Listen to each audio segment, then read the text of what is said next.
Salut tout le monde et bienvenue parmi les Big Matchers.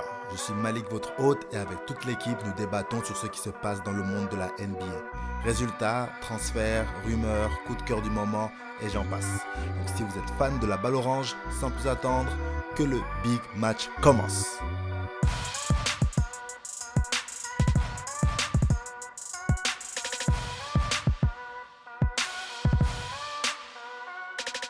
On va parler arbitrage NBA. Certains le trouvent trop soft, d'autres trop sévère, et il y en a même qui trouvent que les arbitres avantagent un peu trop les Los Angeles Lakers.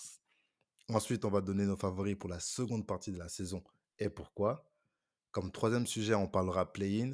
Quelles sont les équipes que l'on voit en play-in et lesquelles ont des chances de s'en sortir et donc de voir les playoffs. Et bien sûr, on parlera de Stephen Curry. Est-ce qu'il mérite d'être dans la conversation du GOAT? On va commencer tout de suite alors, messieurs. L'arbitrage NBA fait beaucoup parler de lui en ce moment.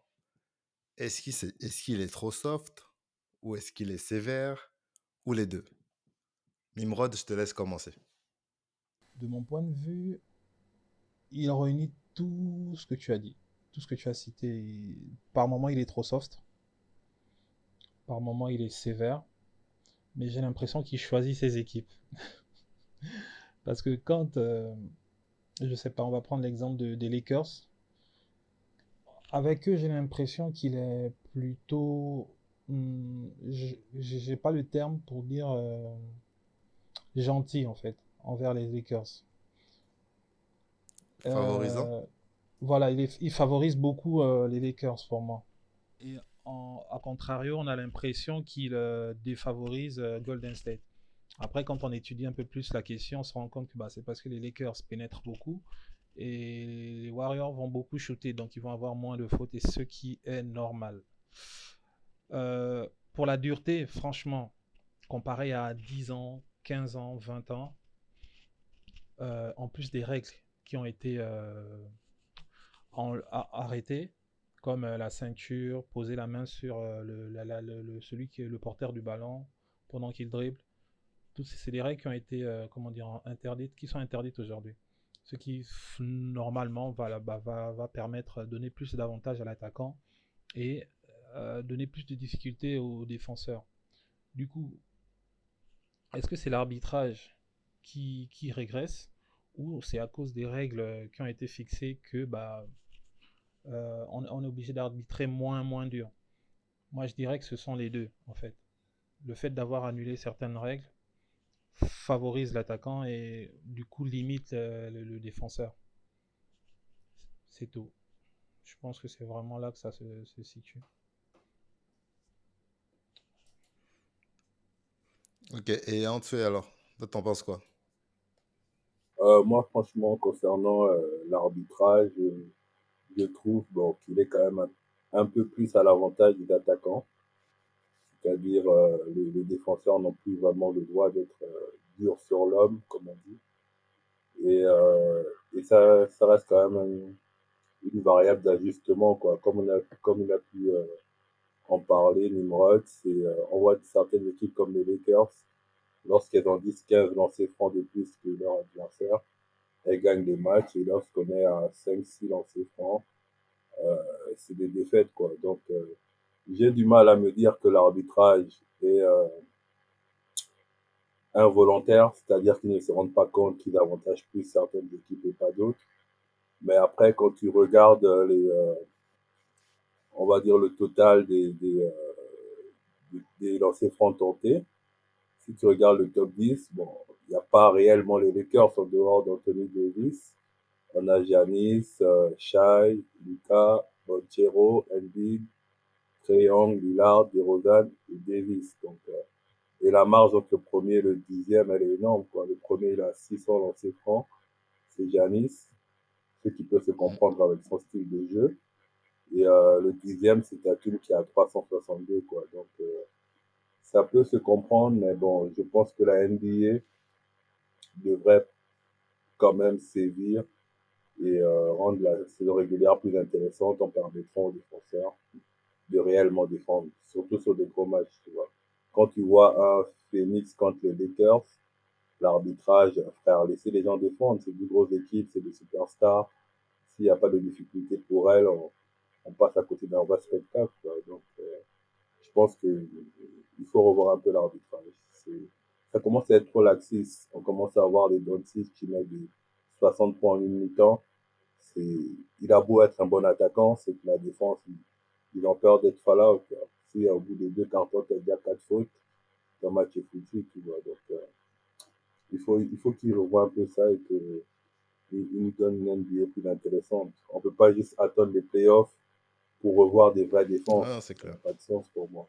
C'est pas tout le monde qui va C'est en clair, c'est playoff. clair. C'est un peu ça. Si je peux clôturer là-dessus, c'est que moi, je pense qu'en fait, l'arbitrage est devenu. Enfin, je trouve qu'ils ont le sifflet facile, pas seulement envers les stars, mais même envers les joueurs en termes de réaction, tu vois. J'ai l'impression qu'en fait, la NBA est en train d'essayer de nous vendre une NBA où tu peux plus exprimer ta colère, ta rage, ton envie. Des fois, je vois des joueurs se prendre des techniques juste parce qu'ils sont trop contents, en fait. Tu vois ce que je veux dire? En fait, il faut réprimer C'est les là où moi, je émotions, trouve que quoi. c'est soft. Voilà, c'est-à-dire qu'en fait, on a l'impression de jouer, on doit avoir des joueurs qui sont aseptisés. Et c'est pas ce qu'on veut. Et d'un autre côté, c'est vrai que il y a toujours eu, mais il y a toujours eu ce truc du syndrome de la star, en fait, qui, en fait, va avoir tous les coups de sifflet. Parce que c'est la star, pire encore quand elle joue à domicile. Et ça, c'est pas nouveau. Ouais, mais je suis d'accord avec toi. Mais les Lakers abusent, frère. Il y a une stat qui est sortie que sur les 2 dernières années, entre le premier, qui est les Lakers, et le deuxième, il y a genre 200 lancers Non, mais, francs de différence. C'est incroyable. Ça. Tu ne vas pas me dire que le jeu des Lakers est tellement dans la raquette non, non, qui réussissent à avoir ça, toutes les fautes. C'est abusé. On essaye de pousser, et on essaye de pousser les. je suis d'accord avec vous, mais c'est pour ça qu'en fait, avant d'arriver au constat de la disparité entre les fautes pour telle équipe et les autres, et les fautes pour telle équipe, je voulais dire déjà qu'en fait, déjà de base, je trouve que l'arbitrage en lui-même, les gars, on le sifflait un peu trop facile envers surtout les joueurs lambda. Tu vois ce que je veux dire?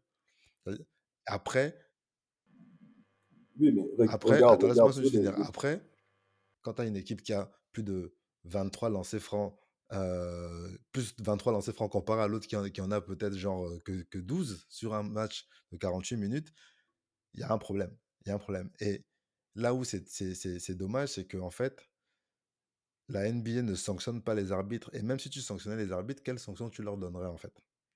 On a beau discuter, mais les coachs commencent à s'en rendre compte. L'année dernière, c'était le compte de Phoenix. Cette année, c'est le compte de Toronto. Et ainsi de suite, quoi. Chaque fois, le coach, ils sont obligés de monter au créneau pour dire que c'est incroyable, on a vu ça nulle part. Tu ne peux pas me dire que moi, mes joueurs pénètrent, ils n'ont pas de lancer, ils n'ont rien. Et les Lakers, chaque pénétration, c'est panier, plus lancer, etc., etc. Donc là, non, mais il y a un truc très important quand tu regardes le nombre de lancers francs tentés. Les Lakers sont dans le top 6. Top 6, le premier, c'est Philadelphie. Bon, on va parler de Embiid et sa manière de marquer les points. Le deuxième, c'est Milwaukee. On peut parler de Giannis. Mais ensuite, tout le reste, tout retombe sur les Lakers, qui sont peut-être, je sais pas, 10e à l'ouest. Mais ils sont Oui, mais 6e en plus là de encore une lancer fois, pendant toute la NBA, quoi. Ils mettent 77% de. là Et c'est encore qui une les fois, premiers c'est toujours des superstars en fait. Tu as Oui, cité vas-y. que des superstars en fait qui tirent les lancers francs. Oui, non, mais parce que, par exemple, sur Embiid, on sait qu'allez, sur les 40 points qu'il va mettre, il y aura 18 lancers francs. Ça, on en parle tout le temps, qui est les meilleurs marqueurs, mais il va beaucoup sur la ligne. Sur Giannis, bon, moi, j'ai l'impression que c'est une régularité. Et peu importe ses sorties de jeu, c'est pas un gros shooter pour lui dire qu'on lui donne des lancers. Donc, premier, deuxième, allez, ça peut se débattre. Ensuite, il y a Orlando, tu as Phoenix. Phoenix, bon, tu as Booker, tu as Kevin Durant, tu as Nurkic dans la raquette, ça donne des lancers francs. Ensuite, tu as Atlanta. Je ne sais même pas comment ils arrivent là. Et après, tu as les Lakers. Les Lakers, attends, ils ont 24 lancers francs en moyenne par match. C'est énorme. 24 lancers francs, ça te Ah, fait c'est un facile quart des 24 points. points, quoi. Et là, on est sur la moyenne. C'est ça, on est sur la moyenne. On est déjà à 56 ou 57 matchs. Ils sont à 24 lancers francs par match. Mais dans tout ça, Ça joue est-ce que ça beaucoup, fait quoi. gagner Ça des joue matchs? beaucoup. Parce qu'ils sont neuvième, hein, c'est pas comme si en fait ils étaient premiers non plus. Ah non, mais on peut se mettre d'accord que l'arbitrage, c'est quand Ah oui, même ça un c'est petit sûr. C'est souci pas un petit souci, actuellement c'est en un gros C'est NBA. un souci. gros souci. C'est clair. En tout cas, faut qu'on avance, les gars. Euh, Donnez-moi les 3 équipes pour sûr que vous voyez en playoff à la fin de la saison, dans chaque Au conférence. sorti du tournoi de play-in, c'est ça? Oh, ouais, ils Bon, seront c'est pas facile. enfin, toutes les équipes qui vont aller en playoff sans les play sans passer par les play-in. Les 3 équipes pour vous qui Ah, seront sûres en playoff sans passer par les play-in.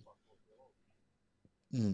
3 par conférence. ben à l'Est, Boston, Milwaukee, Philadelphie, je pense vraiment qu'ils iront malgré tout. Bon, là, c'est un peu facile. Euh, Hormis comment? ces 3-là.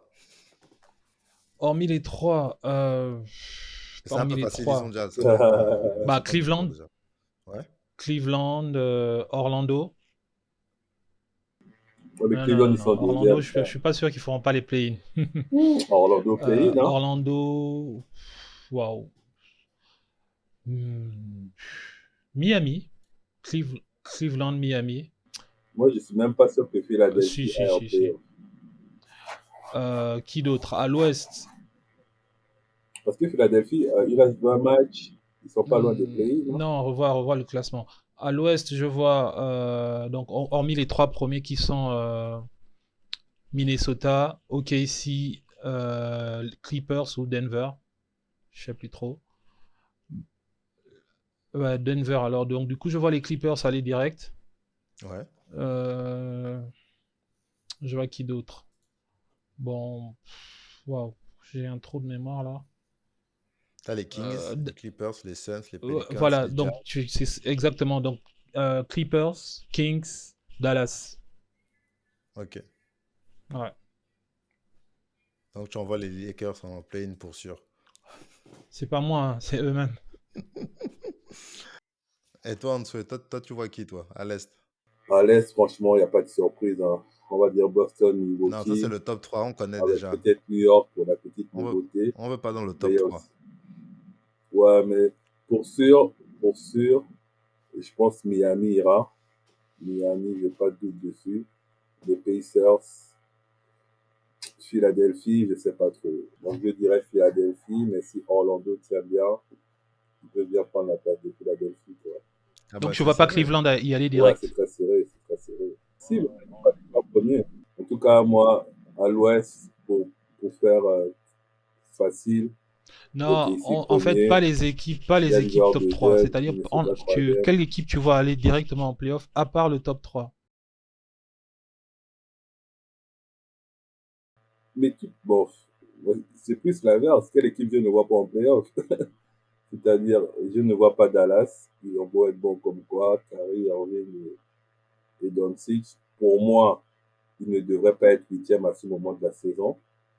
Et ils sont très collés aux Lakers et à New Orleans. Donc, ça peut être très difficile, vraiment. Et les Warriors, encore, s'il y a un petit réveil de leur part, oui. Mais Alors, attends, on va faire autrement. On va passer au play-in. Pour être qualifié pour les play-in, il faut être euh, sept- septième, hein, c'est ça, non?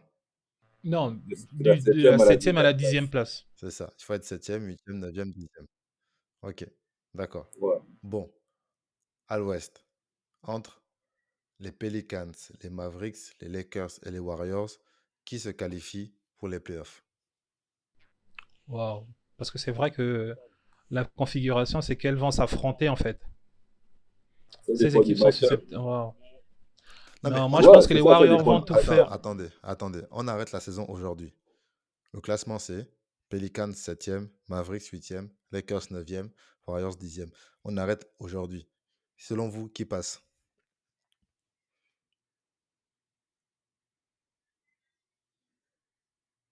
Pelicans face aux Mavericks. Je vois pas les Pelican et Pelicans Golden battre le State. Mavericks. Parce que Dallas, Je ne vois pas les Pelicans Luka, battre les Mavericks. ouais, moi pareil, je vois pas les Pelicans battre. Tu as la fragilité Ah, de Ingram. c'est ça. Perso, je vois pas, même en termes de roster, je ne vois pas New Orleans éliminer Dallas. Ils se sont renforcés à l'intérieur, Franchement, en défense. Donc, franchement, non, je vois pas. Moi, je vois ou Dallas en bien favori. c'est des billes. Voilà. Mhm. Vas-y, vas-y. Non, non, non, mais t'as raison, t'as raison. Moi, je vois Dallas en favori et je pense que si les Pelicans se qualifient, c'est des victoires serrées, genre au buzzer, tu vois. Ouais, Genre une c'est victoire ça. juste. Parce que, en fait, c'est pas une équipe. Non, En au fait, buzzer, pour moi, je moi, pense que les ça Pelicans, c'est pas passe. une équipe qui a la culture des matchs à élimination directe. Du coup, là, sur ces trucs-là, même les Lakers, je les mettrais devant les Pelicans parce que LeBron, Davis, ils savent y faire, en fait. Ils connaissent le chemin jusqu'au titre. Donc, ils ont beaucoup plus d'expérience que des. Non, Golden c'est State aussi. Golden State. Pour Golden State. Golden State aussi. Parce que ce qu'on oublie, c'est que, par exemple, pour que les Lakers aillent en playoff, il faut qu'ils battent Golden State et qu'ils battent soit Dallas ou New Orleans. Donc, eux, ils ont 2 matchs à jouer, alors que Dallas ou New Non, non, Orleans, c'est ils ont sûr, juste c'est un sûr. match à gagner, quoi. Moi, Golden State, je les vois C'est ça, taper c'est un Dallas. Non, moi, match je pense que. En fait, Golden State, je sur un les vois match, y aller allez, parce pour qu'ils pas connaissent gagner. aussi le chemin quand ils sont en mode playoff. Mais ça va être très serré. Franchement, j'ai hâte d'arriver au play-in parce que je m'étais pas rendu compte que cette année, bah, ce sont ces quatre-là qui sont concurrents directs parce que je vois pas Utah revenir sur Golden State. Donc moi, pour moi, à l'Ouest, c'est Non, fait, c'est joué. Utah, je pense que c'est mort. Ouais, non, Utah, c'est mort. Même s'ils ont battu hier, Ouais, dans l'Ouest, c'est le pays de poste. Là, les équipes sont à Alors 57. là, Ouais. on a joué 57 matchs, il reste 25 matchs. En fait, à l'ouest, c'est chaud. À l'ouest, c'est chaud. Ouais, à c'est l'ouest, toujours il chaud à suffit d'une l'Ouest. série Donc de 5 défaites et c'est Là, fini. à l'Ouest, c'est voilà. chaud, à l'Ouest, c'est chaud. Il suffit que. Attends, imagine-toi que les Lakers affrontent sur 5 matchs de suite Dallas, NO, Sacramento. Tu vois, ils vont se prendre des trucs, tu vois. La vérité, c'est que à l'Ouest, entre la huitième et la 5e place, il y a un match Ouais. d'écart. C'est-à-dire que rien n'est figé, il reste 25 matchs. Là, on parle des play-in, mais il n'y a peut-être même aucune des équipes là qui sera en play-in encore. Parlons un peu de l'Est avant de changer de sujet. Allez, c'est quoi les 4 pour l'instant en Les 4 play-in? derniers, c'est Miami, Orlando, Chicago, Atlanta. Hmm. Bon, Atlanta moi, je tape vois Atlanta. Atlanta passer. Chicago. Je vois Atlanta passer. Après, Chicago, franchement, c'est des chokers. Ouais, devant Chicago, c'est des devant chokers. Chicago. Euh, c'est des Surtout qu'il chokers. il y a pas la Vine. Mais Oui, c'est les mais Jokers, en mais ils sont match en devant élimination Atlanta, hein. directe, moi, je vois Atlanta les taper, en fait. Avec le petit trait, il va glacer la salle. Après, tu as qui? Après, tu m'as dit Miami. Bah ouais, dit Miami, quand ils sont en mode Non, playoff, ils peuvent te. Miami tape Orlando et se qualifie direct, c'est ça. Ouais, Tu as ouais, moi je vois exactement raison. Miami taper Orlando et se qualifier. Ça, c'est sûr, c'est connu, c'est connu.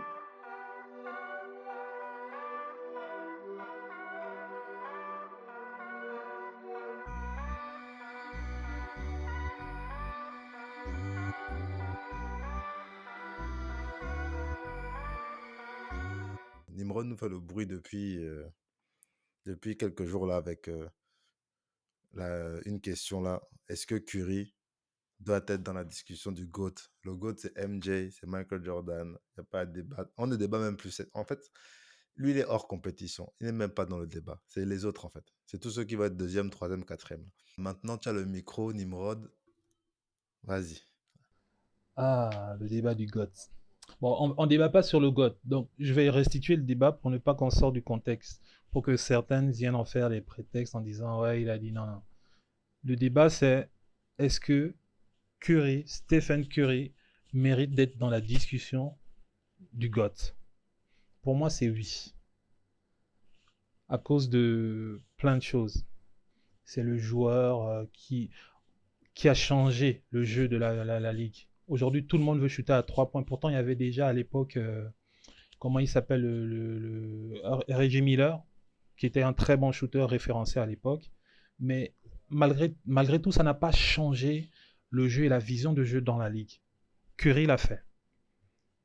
Rien que pour ça, pendant l'ère LeBron James, un joueur, pendant l'ère de LeBron, va changer le jeu. C'est-à-dire, vous vous rendez compte que LeBron, c'est le visage de la NBA. Bah, devant le mec qui est considéré comme étant le visage de la NBA, bah, il y a un joueur qui va arriver avec son jeu et changer tout ce qui se faisait avant. Tout le monde veut shooter du parking maintenant. Il y a ça. Après ça, il y a le unanimous MVP, le first et l'unique pour l'instant. Je ne dis pas qu'il est le GOAT, non, mais il mérite qu'on parle de lui comme un supposé GOAT, un des meilleurs de tous les temps. Un prétendant, ouais, Attends, un aujourd'hui, prétendant.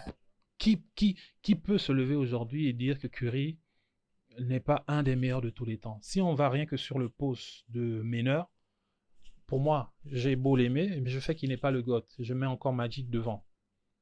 Je laisse Magic encore Non, devant. c'est Westbrook. Mais, et une fois que tu as enlevé Magic, une fois que tu as enlevé Magic, pour moi, c'est Curry, Faut tu être vois. sérieux. Après, les autres vont me parler de Westbrook, tout ça. Ok, c'est pas le débat aujourd'hui, on devrait en parler. C'est juste pour dire pourquoi Curry doit être dans le débat du GOAT. En plus de ça, il a 4 bagues, c'est-à-dire sur l'ère de LeBron. L'argument, c'était quoi? C'est que pendant la période de Michael Jordan, la meilleure équipe, l'équipe dominante et le joueur dominant. Donc, le joueur dominant, c'était Jordan. La meilleure équipe, c'était les Bulls de Jordan. Pendant l'époque de Kobe jusqu'en 2010, de 2000 à 2010, la meilleure équipe, c'était les Lakers. Et le meilleur joueur, en tout cas, le visage de la ligue, c'était Kobe.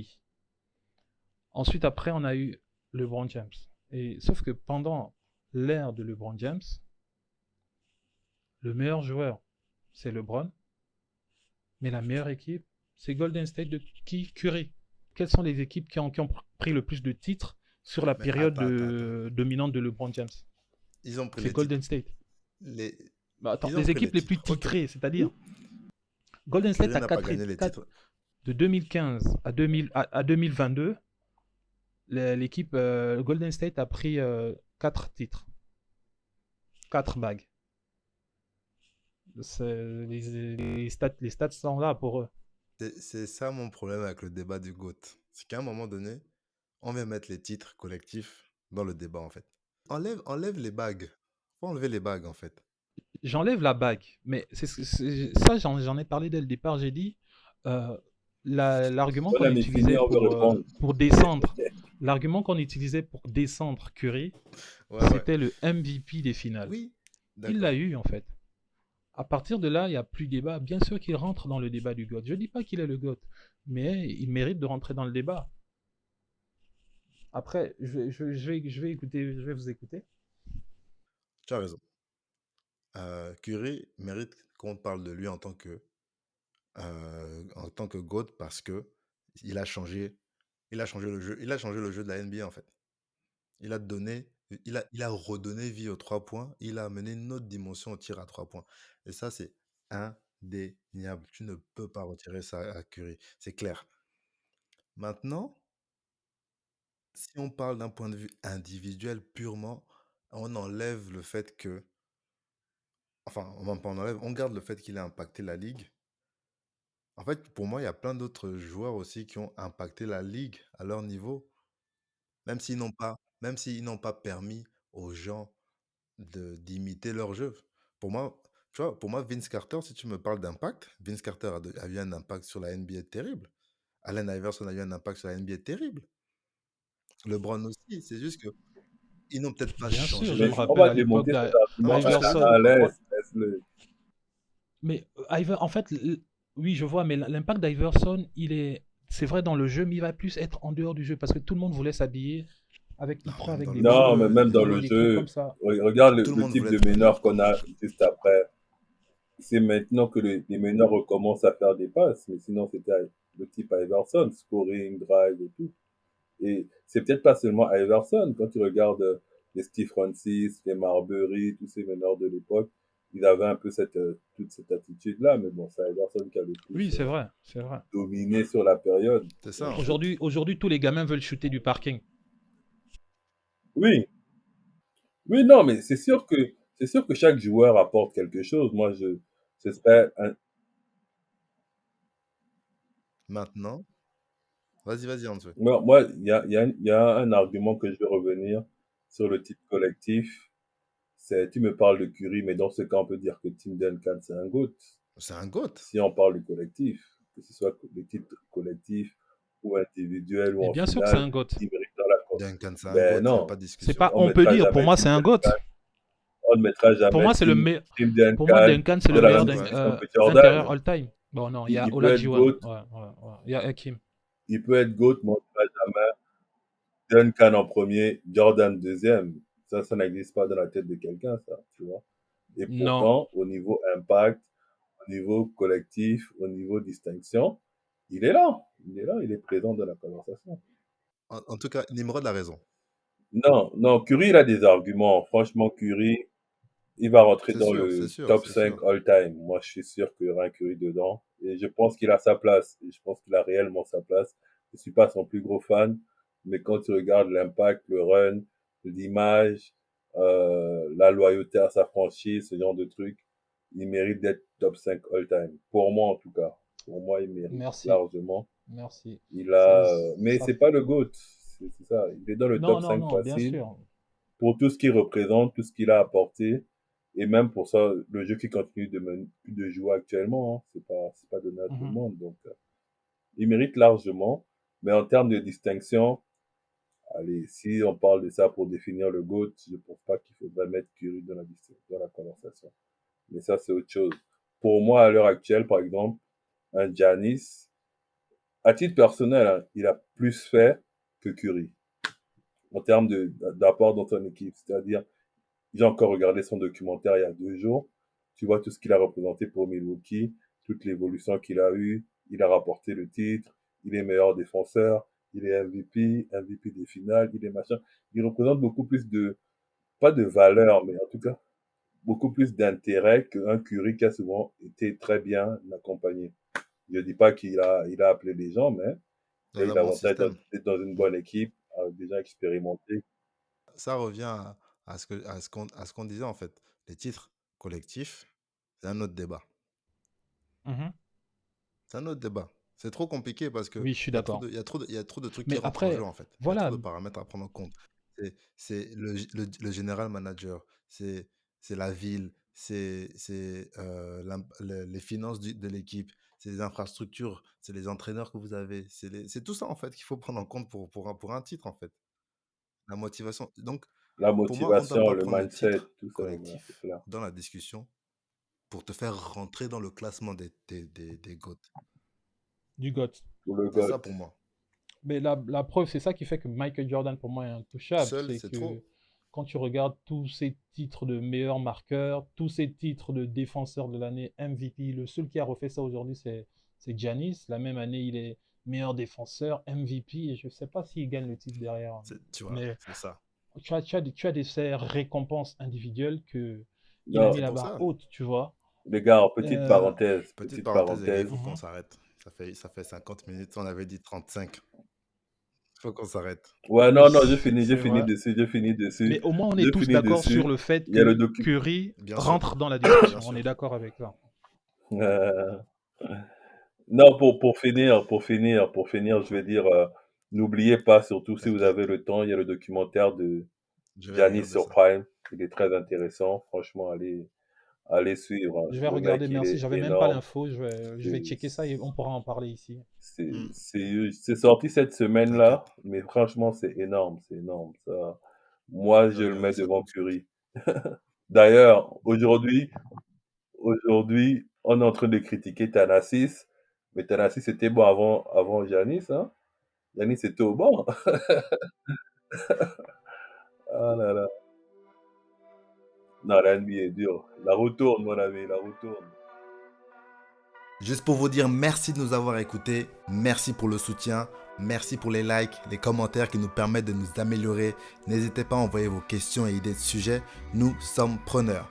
D'ici là, portez-vous bien, big match est bien, mais tranquillement tranquille. Hein. Allez, ciao ciao.